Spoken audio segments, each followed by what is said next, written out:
अखंडानंदरूपाय सव्यज्ञानप्रदायिने भवद्ध्वान्तदिनेशाय गुंडाख्यगुरवे नमः।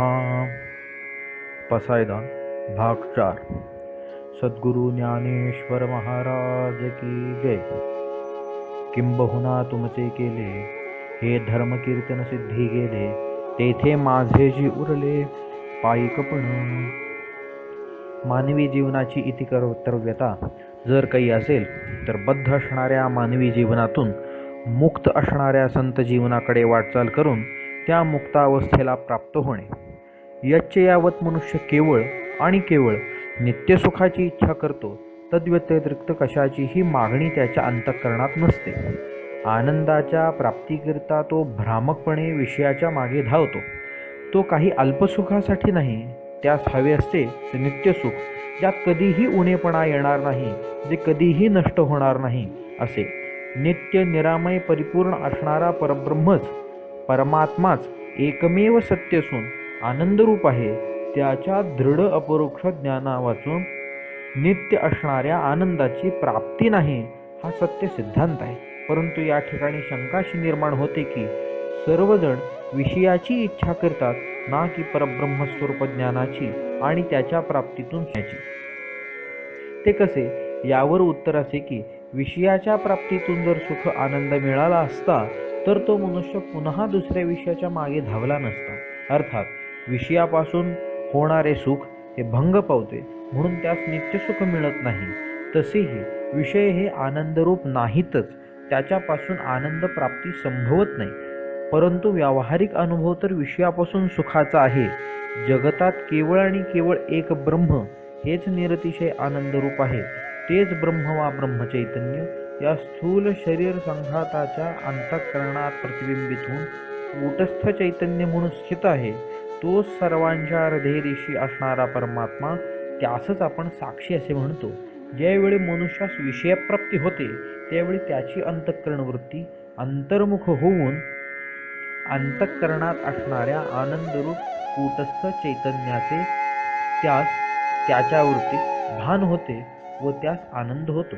ही प्रक्रिया अतिसूक्ष्म असल्याने मनुष्यास असे वाटते की मला विषयापासून आनंद झाला, परंतु तसे नसून तो आनंद ब्रह्माचा आहे म्हणून यच्चयावत मनुष्य याचीच इच्छा करतो असे सिद्ध होते। हा आनंद मुक्तावस्थेतच मोक्षातच प्राप्त आहे, कारण सह वर्तमान जगन्निवृत्ती आणि परमानंद प्राप्ती हेच मोक्षाचे स्वरूप आहे। जो ज्यांना प्राप्त होतो त्या संत म्हणतात।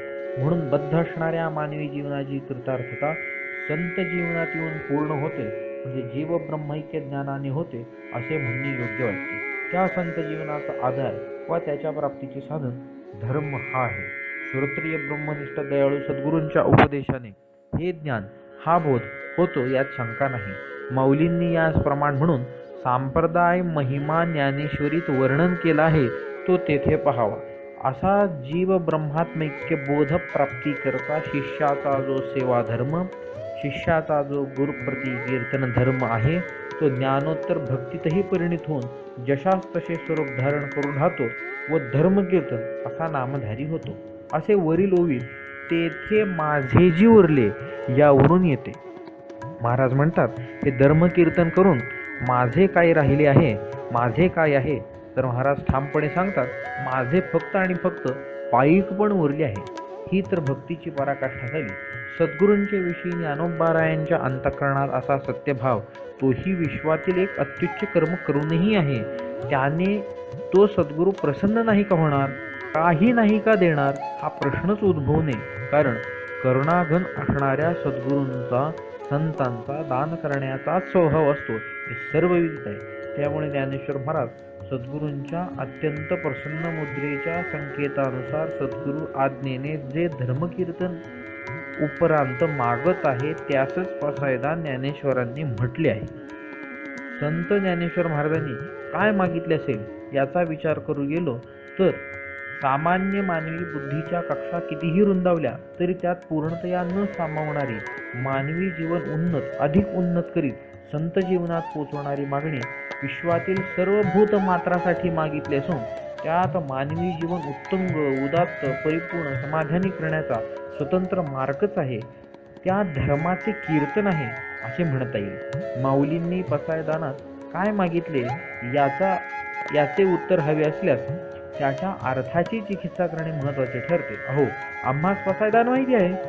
ते जे सगळे धार्मिक कामं झाल्यावर पोथी गुंडाळणे होईपर्यंत काही नसतं काम आणि वेळ जावा म्हणून आम्ही म्हणतो ते ना, किंवा शाळेत प्रार्थनेसाठी घेतात ते ना, असे म्हणणारे लोकही असतील. कारण अतिपरिचयात अवज्ञा, आमचं पसायदान पाठ आहे, आम्हाला ते येतं असं म्हणून त्यातली गंभीरता कोणासही कधीही लक्षात येण्यासारखी नाही. अहो, नुसते असे कोरडे म्हणून त्यातील भाव, त्याचे फल आपल्याला प्राप्त कसे होईल?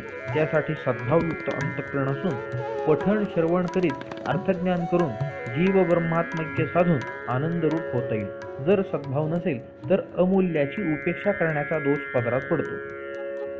आम्हास मात्र त्या निरतिशय आनंदाची इच्छा, त्यासाठी आम्हाला या दिव्य रत्नाच्या अलंकाराचे दर्शन घ्यावे लागेल.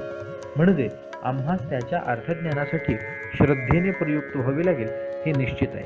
माऊली म्हणतात, एक प्रदक्षिणा जपाची या, बाहेरून करती या, एक ते शरणविषय छाया सेवेती याची, एक ते अवधानाचा पुरा, विडा पाऊड भीतरा, देऊनी निगती गाभारा, अर्थज्ञानाच्या ते निजबोधे उरावरी, भेटती आत्म्या श्रीहरी, परी मोक्ष प्रसादी सरी सर्वाही अति. याचा भावार्थ असा की कोणी यास पठणाच्या प्रदक्षिणा घालतात. अधिकारी श्रद्धा भक्ती संपन्नतेने भावनेने पठणाच्या प्रदक्षिणा अगदी बाहेरून करतात.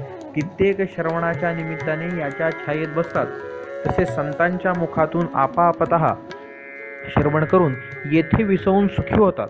कित्येक अधिकारी साधन चतुष्टय संपन्न होऊन आपण स्वतः शिष्यस्तेहम हा शिष्यभाव धारण करून कृपाळू सद्गुरु मुखाने श्रवण करीत अवधान एकले देऊन विडा पैसा घेऊन म्हणजे मनन निदिध्यासनात्मक साधनांचा अवलंब करून अर्थज्ञानाच्या गाभाऱ्यात करतात.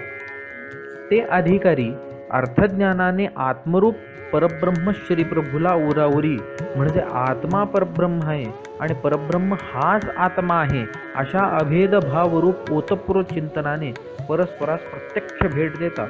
म्हणून ज्ञानेश्वरीच्या शब्दपरिचयाने, पठन करण्याने, श्रवणाने, अर्थज्ञानाने, सम्यक समतोल सुमधुर समन्वय ज्ञानाने परब्रह्मप्राप्ती होते हा क्रमही आहे. म्हणून पठण श्रवण अर्थज्ञान अशा सर्वाही आधी मोक्षप्रसाद आहे असे माऊली म्हणतात. असाच महिमा या ज्ञानेश्वरीच्या नवरत्न ओवीरूप पसायदानाचाही आहे. त्यामुळे मानवी जीवनाची इतिकर्तव्यता करण्यासाठी, मानवी जीवन उत्तुंग करण्यासाठी पसायदानाच्या शब्दांचा तरी परिचय अर्थज्ञानासह करणे अति महत्त्वाचे ठरते. म्हणून पसायदानाच्या अर्थाकडे पठणासहित वळूयात. आता विश्वात्मिके देवी येणे वाग्यज्ञे तोषावे, तोषो निम्मता द्यावे पसायदान हे.